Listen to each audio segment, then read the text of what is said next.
ભાઈ સરવૈયા છે, જાતે અમે બાબતથી નાના પટોળા ગામના વતની છે, તાલુકો મુવાજ, જિલ્લો ભાવનગર. તમારો શું પ્રશ્ન છે? તમે કોઈ ચિંતા ઉચ્ચારી છે? સાહેબ શ્રી પાસે અમે નમ્ર અરજ લઈને આવેલા છીએ કે જે તે ગામ સ્થળના સરકારી પડતરમાં અન્ય ગામ લોકોએ મકાન બાંધેલા છે, તેવી જ રીતે મેં પણ મારું મકાન બાંધેલું છે અને તે પવન સર્કિટવાળા જે તે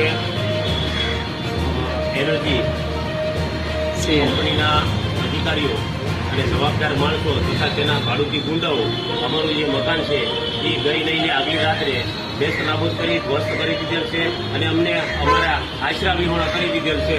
તો અમે અમારી નમ્ર અરજ લઈ અને સાહેબ શ્રી પાસે આવેલા છીએ. શું માંગો?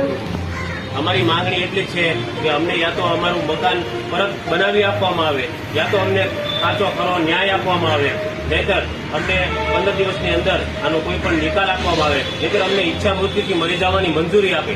હવે અમે જાય તો જઈએ ક્યાં સાહેબ?